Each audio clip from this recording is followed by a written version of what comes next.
Olá, queridos alunos do quarto ano, tudo bem? Aqui é o professor Anderson, professor de arte do Colégio Mãe Marcela, e vamos dar início à aula dessa semana. Nas últimas aulas de arte, pessoal, nós estávamos fazendo uma ilustração para a lenda folclórica indígena Macunaíma. Vou pedir que vocês abram agora na página 58 para começarmos o capítulo 14, que é Música para Ver e para Ouvir. Ok? Este capítulo 14, o capítulo 15 e o capítulo 16, eles são capítulos teóricos e mais longos, até chegarmos na construção do nosso instrumento musical. São capítulos longos que trazem muitas palavras novas para vocês aprenderem, mas que eu acho que nós poderíamos fazer isso de uma forma mais dinâmica, rápida e resumida, já que o objetivo destes capítulos é que vocês criem um instrumento musical, que são os idiofones, assim como fizemos no segundo ano criando o membranofone e no terceiro ano criando os cordofones, e que vocês apreciem a música, o Birajara, que vocês já apreciaram, já tomaram contato, já viram um pouquinho sobre o tema e o conteúdo da canção, e também que vocês conheçam a lenda folclórica indígena Macunaíma, que foi a lenda que deu nome aí ao grupo Cantos de Macunaíma, que é aquele grupo das crianças, o grupo coral, né, das crianças indígenas que cantaram a música que eu apresentei para vocês. O objetivo não é vocês decorarem os sinais da grafia musical, né? Como lá no segundo ano, não era para ninguém decorar o P e o F, que P era som fraco e o F era o som forte. E no terceiro ano, diminuindo e o crescendo, né? Nunca foi o intuito que vocês decorassem, mas sim que vocês aprendessem, por exemplo, que existem vários tambores pelo mundo, o cangoma, o corimbó, o taiko, e que o tambor é feito com uma pele esticada. E no terceiro ano que vocês criaram um cordofone, que é um instrumento de corda. Então nós vamos aqui, principalmente no momento à distância, que nós não estamos todos juntos no colégio, nós vamos focar assim, no que é realmente essencial, ok? Para isso, eu acho que vocês poderiam pegar uma canetinha ou uma marca-texto e nós vamos grifando e circulando aquelas palavrinhas que são muito importantes, combinado? Na página 58, vocês vão ver dois desenhos que são muito importantes. O primeiro desenho tem uma garotinha em frente a uma partitura, né? Professor, mas o que é uma partitura? Vamos ler o Fique por Dentro? Toda forma de notação das qualidades do som de uma composição musical pode ser considerada uma partitura. Não sei se vocês se lembram, o som tem muitas qualidades, muitas propriedades, como altura, se ele é grave, se ele é médio, se ele é agudo. Como assim grave, médio, agudo? Se ele é fino, agudo. Se ele é grosso, grave, né? Então essa é uma qualidade do som. A intensidade, se ele é forte ou se ele é fraco. A intensidade é a mesma coisa de força, né? A sua duração, se ele é curto ou se ele é longo. Então, a forma como eu vou anotando essas qualidades do som, né, é chamada de partitura, que pode ser num papel, pode ser em qualquer lugar, né? As pessoas poderiam anotar uma partitura, mas na parede de uma pirâmide, de uma caverna, na parede de uma casa. Então não é o lugar onde ela é anotada, mas é a forma que a gente escreve uma canção, colocando ali todas as qualidades do som, que é chamada de partitura. Eu posso escrever uma partitura num guardanapo de papel, por exemplo, ok? É muito importante a existência da partitura para que a música não se perca com o tempo. Então, imagine que Beethoven tivesse composto uma música e não tivesse feito uma partitura. Hoje em dia, as pessoas, como elas iriam poder tocar a música do Beethoven? Na época, as pessoas poderiam escutar, aprender de ouvido e tocar, como vocês fazem na fanfarra, por exemplo. Vocês escutam e tocam. A gente escuta muito uma música na internet, no rádio, no YouTube, e a gente aprende a cantar naquele ritmo, naquela duração, naquela altura, né? Com aquela intensidade de tanto ouvir a pessoa tocando, de tanto ouvir a pessoa cantando, que também é uma forma de se aprender a cantar ou tocar uma música. Só que se hoje em dia nós não podemos escutar o Beethoven, como o exemplo que eu dei. Então, como você iria tocar uma música dele se você já não consegue mais aprender a cantar ou tocar de ouvido? É através da partitura. Então, a partitura é muito importante, porque além de tudo ela é um registro que fica para a história, ok?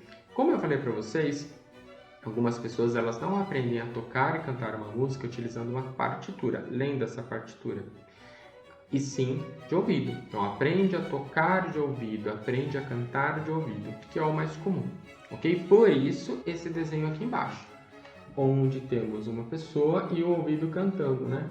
É como se fosse cantar de ouvido, tocar de ouvido, ok? Então essa palavrinha, acho que partitura, é o mais importante para esse momento, e vocês vão circular aqui. Circulem aqui, de canetinha ou de marca-texto. Tudo bem? Para relembrar, na página 59, eles trouxeram um exercício para vocês revisarem, né, relembrarem 4 sinais que estão presentes numa partitura e que nós aprendemos no segundo e no terceiro ano. Aprender a ler uma partitura, aprender a fazer, escrever uma partitura é como se fosse aprender um novo idioma. Então, quando eu estou aprendendo a ler e escrever a língua portuguesa, eu estou aprendendo várias letras, vários sinais que têm significados. Então, a gente aprende lá no primeiro ano que o ponto de interrogação é quando a gente quer fazer uma pergunta. Isso vale para o resto da nossa vida. Para aprender a fazer uma partitura, ler uma partitura, é como se estivesse aprendendo tudo isso de novo. Só que cada sinal, cada desenho que tem ali da nota musical tem um significado, né? Quando você vai fazer uma aula de música para ser um profissional na música, você precisa de fato decorar tudo aquilo lá, né? Ler com muita atenção e você vai conseguir interpretar aquela partitura. Não é o nosso caso, nós vamos conhecer alguns sinais da grafia musical, mas não é necessário que vocês decorem. Mas será que vocês conseguem lembrar de algum desses sinais do segundo e do terceiro ano? Então nós temos o primeiro sinal ali que é o P. Qual o significado de P? O segundo, qual o significado de F? E aqueles dois sinaizinhos que um está... Vou pegar aqui o lápis para fazer para vocês. Um está assim, certo? E o outro está assim. O que está assim, ó, está crescendo. E o que está assim, deixa eu ver se eu consigo segurar. Esse daqui, ó, está diminuindo. Lembra que é diminuindo que o professor falava, ó, está diminuindo.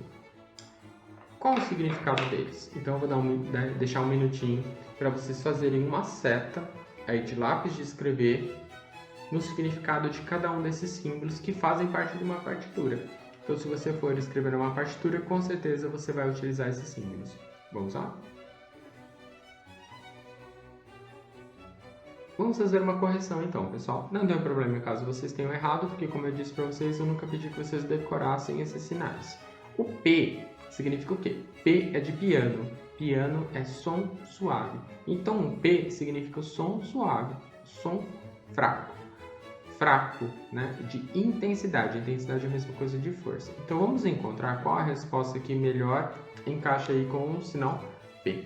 Indica que o som deve ser executado com menor intensidade. Vou deixar aqui embaixo para você. P significa que o som deve ser executado, indica que o som deve ser executado com menor intensidade. Nós temos o F. O F é o que? De forte. Som forte. Qual que ele combinaria então? Indica que o som deve ser executado com maior intensidade. Faça uma setinha do F até o maior intensidade, ok? Não adianta eu mostrar o meu como que ficou, porque cada ano eles vão revisando o livro e pode ser que o livro de vocês eles estejam com as informações em lugares diferentes. Por isso que eu estou colocando aqui para vocês fazerem, irem ligando com as setinhas. Daí nós temos o sinal de diminuindo, aquele que começa grande e ele vai diminuindo. Esse daí ele indica que a intensidade do som diminui gradativamente. Então ele começa assim e ele vai ficando assim. Começa maior e vai ficando menor. Esse diminui gradativamente.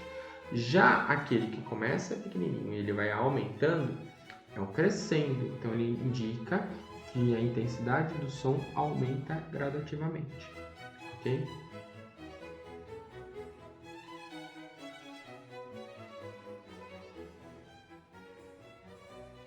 O capítulo 15, ele se chama Caminhando com a Música.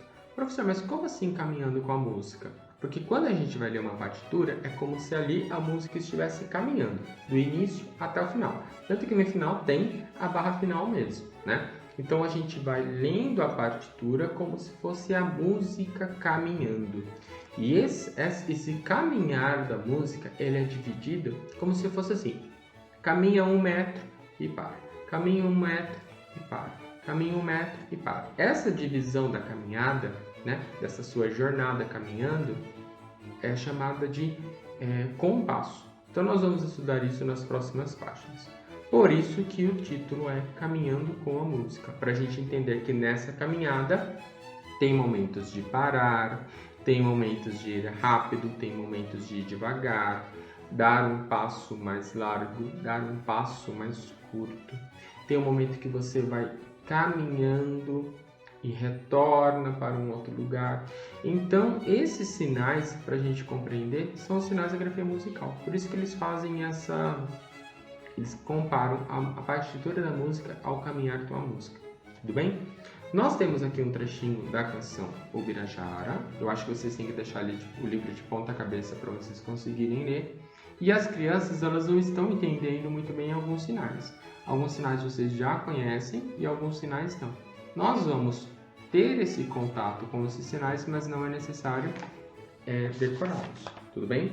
Então, na página 62, vocês vão ver lá o acento.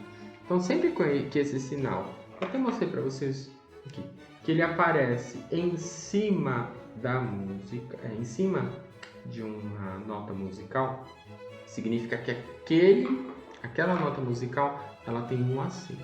Ela vai ser tocada precisamente com maior intensidade, por exemplo. Então, aquela sílaba, aquele som, aquela nota musical, ele vai ser tocado com maior intensidade. Então, a gente vai voltar lá brevemente, tudo bem? Só para vocês tomarem contato. Ele não está em cima do no, então a gente sempre começa a música assim: no meio do mato, cacique anda nu, cara pintada. Toda vez que ele aparece esse acento em cima da sílaba, e vocês vão poder acompanhar aqui, ó, no, no nu e no da, tá aqui, certo? Nesses três casos, a gente sempre vai realçar com precisão ali. Então, ó, no meio do mato, cacique anda nu, cara pintada. Então, nesses três pontinhos, esse sinal, que é um acento, está mostrando pra gente que a gente deve realçar aquele som. É parecido com o que acontece quando a gente está escrevendo uma palavra, que a gente coloca um acento naquela palavra. Aquela sílaba, ela não fica mais forte. Então, vamos pegar um exemplo. Comilão. A gente coloca o acento. Então, a gente fala comilão. A gente deixa o lão mais forte. É o que acontece aqui, esse acento. Então, no meio do mato, cacique anda nu, cara pintada. A gente coloca mais força, maior intensidade e precisão naquelas sílabas. Tudo bem? Embaixo nós temos barra de compasso. Acharam aí na página 62? É a divisão da partitura em partes de tempos iguais. Então essa caminhada ela vai ser dividida em partes de tempos iguais. Como que a gente divide? Colocando as barras. Então imagine que é uma corrida a música, como do atletismo. E em cada parte de tempos iguais, eles vão colocando uma barra para a pessoa passar. Então ela vai passando todas as barras até chegar no final da corrida, no final da canção. Depois nós temos as figuras positivas, que indica que tem som. E as figuras negativas indicam a ausência do som. Professor, mas precisa indicar a ausência de som? Sim, para você saber o momento de parar, de respirar, de pausar. Então olha nesse trechinho que eles colocaram para gente. Aqui no final tem as figuras negativas. Aqui, figura positiva, como vocês podem ver nos desenhos. Não precisa decorar, como eu falei para vocês. Se tem figura positiva, então aqui está sempre cantando. No meio do mato, cacique anda nu, cara pintada. Lembra que dá uma paradinha? Essa paradinha, antes de chegar aqui, é o silêncio. São as figuras negativas. De novo. No meio do mato, cacique anda nu, cara pintada. Aí tem uma pausa aqui, que são essas figuras negativas. Deu pra ver? Figuras negativas. Se a gente for lá para a página 62, está escrito isso, ó. Figuras negativas indicam a duração da ausência do som, o silêncio. Então a gente precisa saber quanto tempo dura aquele silêncio. Senão a gente está cantando todo mundo junto, cada um dá um tempo diferente para essa pausa. Então o professor dá um tempo, a Ana dá outro tempo, certo? Então, no meio do mato, cacique anda no cara pintada, curicoracara. Senão cada um dá esse tempinho que o professor deu, um tempo diferente. Daí cada um canta, né, num tempo diferente. Deu para entender? Depois nós temos a ligadura, que é uma forma de você prolongar o som daquela sílaba. Como assim, professor? Eu vou achar o ligadura aqui, ó. Aqui nós temos um. Então, olha, ó. No meio do mato, cacique anda no cara pintada. Então, você liga uma sílaba à outra. Esse som, ele fica mais extenso. Você vai fazer ele ligar ao outro som. Você prolonga ele um pouquinho. Então, fica assim, ó. No meio do mato, cacique anda no cara pintada. Pintada. Você não fala pintada, você fala pintada. Você liga esses dois sons. Tudo bem? Eu acho que é simples até aqui, ok? Então vejam só. Estou virando o livro. Vocês vão agora para a página 62 e pede para que vocês escutem novamente a canção Ubirajara. Quem perdeu o link que eu enviei aquela vez, eu vou deixar o link disponível novamente para vocês escutarem a canção Ubirajara. E agora, quando vocês forem escutar a canção novamente, vocês vão prestar atenção nestas pausas que o professor comentou e nessas sílabas que são vocalizadas com maior precisão e intensidade. Então, toda vez que tiver essa pausa, significa que vocês vão encontrar figuras negativas. Toda vez que estão sendo vocalizadas, que há a presença do som, existem as figuras positivas. E todas as vezes que algumas sílabas forem vocalizadas com maior precisão, maior intensidade, força, significa que nós vamos ter um acento em cima. Professor, mas onde eu posso olhar isso daí? Bom, o link da canção eu vou deixar para vocês e a partitura da canção está lá no anexo 2, a página 78. Então vocês vão encontrar aquele acento que o professor falou, ok? Sempre no final nós temos as figuras negativas, que é esse momento de pausa, ok? E olha aqui, nós temos quantos aqui? Bom, nós temos vários acentos para vocês acompanharem. Curi, cora, cara, cara, urucunju, carará. Então nós temos aqui, ó, exatamente quais são as sílabas que nós devemos vocalizar, cantar com maior intensidade, ok? Então eu vou deixar o link da canção novamente para que vocês possam agora cantar a música, mas pensando qual é o momento de pausa, qual é o momento que nós vamos ter as figuras positivas que estão sendo vocalizadas e os momentos das figuras negativas que são essas pausas, esse silêncio. Quais são as sílabas que eu vou vocalizar com maior intensidade, né? Um exemplo básico está aqui, ó. Combinado? Retornando lá agora para o livro, nós vamos para a página 64. Nós vamos fazer a página 64 e daí nós vamos parar para não ficar muito coisa na cabecinha de vocês por essa semana. A semana que vem a gente continua. Como eu disse para vocês, são capítulos mais extensos e que trazem bastante teoria. Na página 64 é o seguinte: o artista suíço Paul Klee, que é um artista que vocês conhecem lá do segundo ano, que fazia aquelas histórias que a avó dele contava, ele desenhava, eles faziam uma brincadeira de ditado visual. Ele fez o desenho do anjo esquecido, se deve se lembrar. Ele costumava dizer que fazer música é como levar o som para passear. Olha só, o Paul Klee naquela época ele já dizia a mesma coisa que o livro está falando e que o professor está falando para vocês. Que fazer música é levar o som para passear. Às vezes esse som dá uma paradinha, às vezes esse som vai mais rápido, às vezes esse som vai devagar, Às vezes esse som se liga, né? Em alguns outros momentos um som vai ligado ao outro, o som fica separado do outro. É o papel da figura musical, daquelas notinhas musicais. Cada uma tem um significado. Elas vão nos indicar quando o som vai caminhar rápido, quando o som vai caminhar devagar. Quando o som está agudo, ele está grave. Quando ele está forte, quando ele está fraco. Quando ele é curto e quando ele é longo. Todas aquelas qualidades do som. Essas figuras musicais que a gente sempre vê por aí em desenhos, em ilustrações, em capa de caderno, né? Elas têm um significado diferente. Continuando aqui. Realmente, a presença e a duração dos sons indicados pelas figuras musicais na partitura podem ser comparadas a passos durante uma caminhada. Vejam essas crianças que saíram para caminhar. Então é como se elas estivessem levando o som para caminhar. Lembra que eu falei no começo da aula? A caminhada inteira é como se fosse a partitura.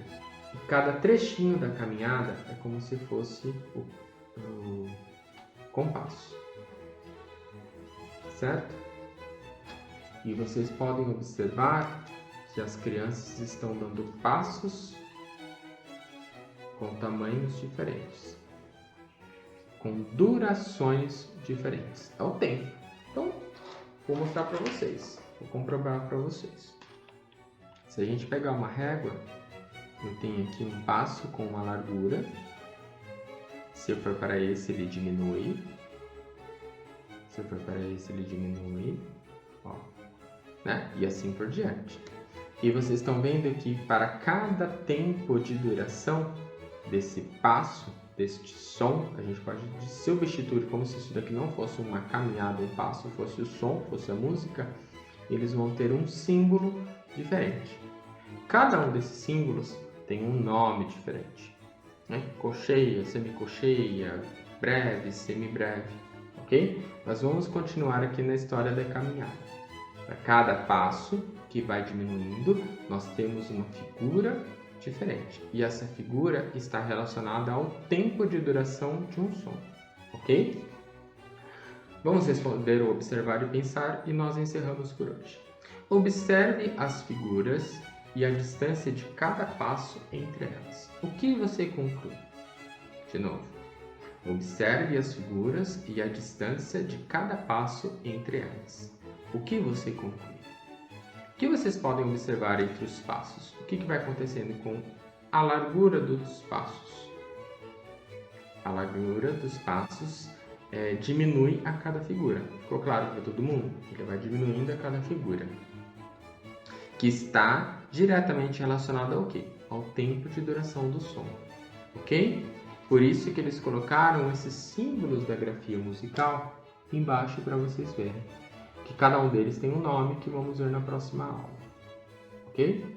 Eu acredito que pensar a música, a partitura, como uma grande caminhada e que tem momentos que você dá passos mais largos e passos mais curtos, sons mais largos e sons mais curtos, que a gente não vai chamar de curto ou largo, né? E que tem momentos de parar, de respirar, de descansar e depois você continua, é uma boa forma de se compreender e de se imaginar uma partitura musical. Tudo bem? Espero que todos esses, hoje foi bem teórico, né? Mas que tenha dado para vocês entenderem um pouquinho sobre essa viagem musical que o capítulo do livro propõe para a gente. O objetivo disso tudo é criar um objeto sonoro, ok? Por isso que semana que vem nós vamos fazer um pouquinho da teoria e já vamos fazer uma brincadeira de leitura rítmica, que é bem legal. Aí, a partir disso, daí nós vamos fazer uma atividade prática de desenho e pintura e nós já vamos começar um capítulo sobre criação de um objeto sonoro, que vai ser bem divertido, ok? Pessoal, espero que vocês estejam bem, que estejam se cuidando. Um grande abraço, ótima semana e tchau, tchau!